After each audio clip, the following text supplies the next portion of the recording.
Name's Tommy, welcome to That's Just Samara. Are you tired of every video lately starting with "in these crazy times"? Because then this video is not for you. Because in these crazy times, I'd like to welcome you all to another episode of I'm Bored at Home, let's see what this random person on the internet is up to. Because we all know that's why we're here. There's no kidding ourselves. Also, please ignore all of this. Please and thank you. Let me just set the scene for this video for a second. I can't forget the alphabet. It tells its own story well. You're on the tap of your tongue in a cold sweat, extraordinary. Through your Cupid's eye.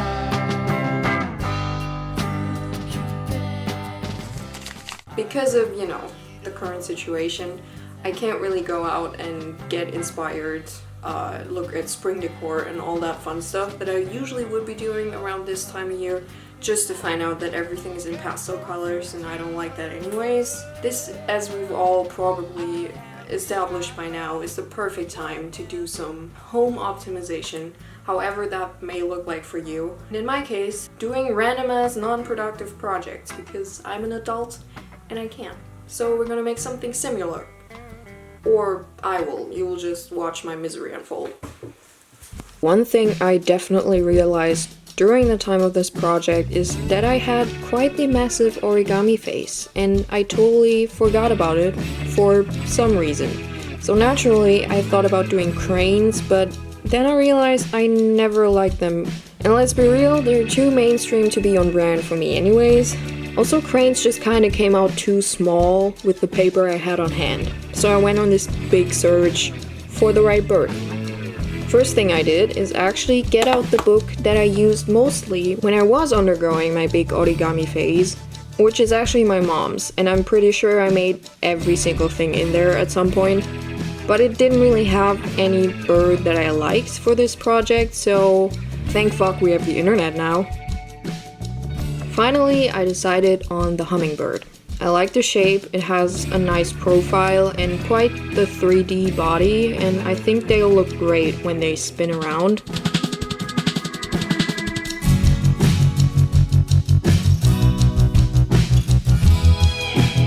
I'll link the original folding tutorial down below, but honestly it was a bit hard to see what was going on at times, and it's quite dark, so I attempted to make my own, and please keep in mind that I'm not usually an origami folding tutorial person, so I did my best. Bear with me. First of all, from here on out this will be referred to as the pretty side, and this will be the ugly side. I am totally against side discrimination, I just want us to be on the same page so we know what we're talking about. Starting pretty side up, fold in half diagonally, unfold and repeat with the other corners.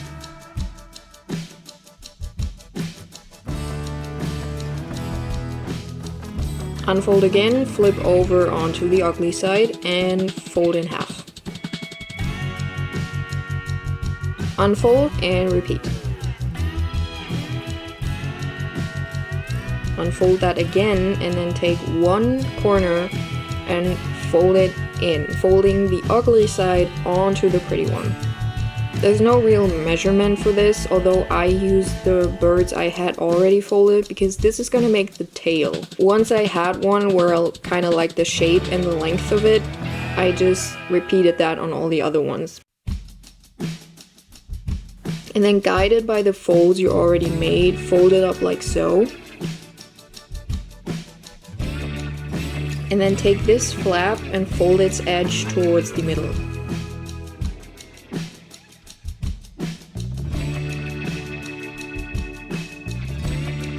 Repeat on the other side. And then flip and do it again.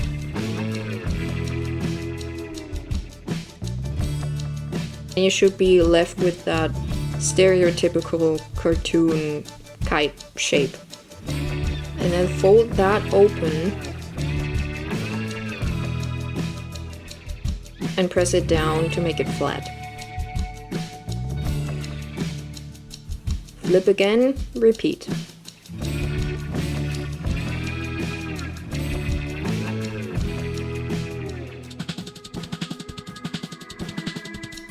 Now take that newly created flap and then fold it upwards towards the middle.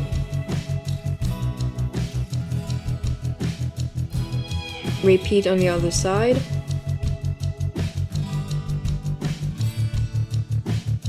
And then it should look like this. Turn it upside down and then take that flap. There should be a line from a previously made fold there, and then just fold it along that towards the middle. Not the edge this time. And then do it again on the other side.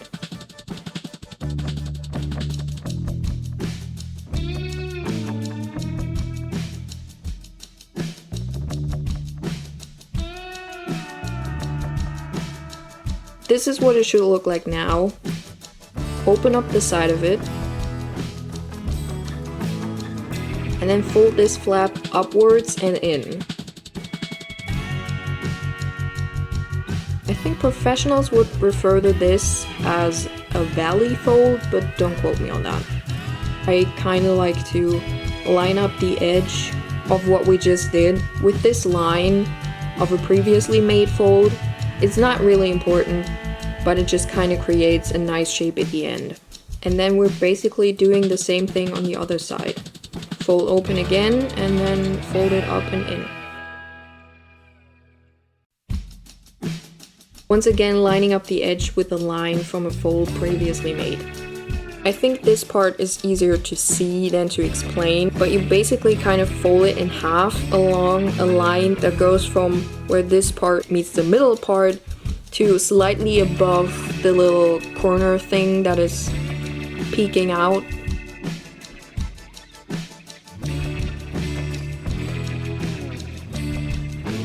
That's what it looks like from the other side. Now back to the tail part. We're basically doing the same thing here. Fold it in half from where it meets the middle part, which is going to be the wings, to slightly above that little peak. And then open that up and valley fold it.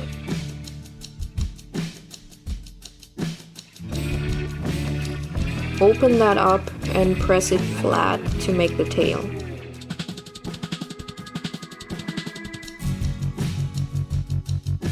And now we're done with the tail.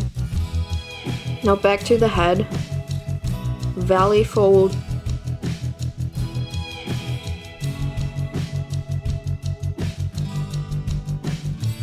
Once again, this is kind of a tricky part. You basically want to fold that very tip of this in half again to create the beak. But not completely, just about 2/3 of it. And then repeat that on the other half, basically folding it from the outside in towards the middle and then pressing it flat.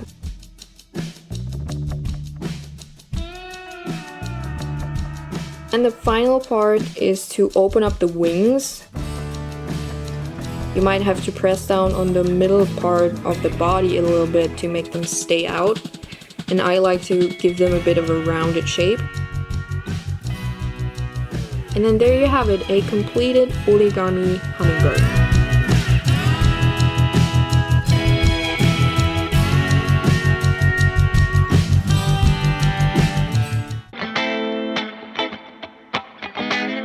Fun fact, by the way, I have been filming this video since Easter, which is kind of ridiculous compared to the outcome of this project. But it's been a lot of fun, and I got distracted a lot along the way. Can't really say quarantine has made me more productive. And then my parents were basically on the brink of throwing out this poster. And me being the craft materials hoarder that I am was like, nope, I'm gonna cut out every single butterfly on this. Really hope it was worth it. I'm still not done. And then I got held up kind of by my own indecisiveness in terms of what to hang the hummingbirds from.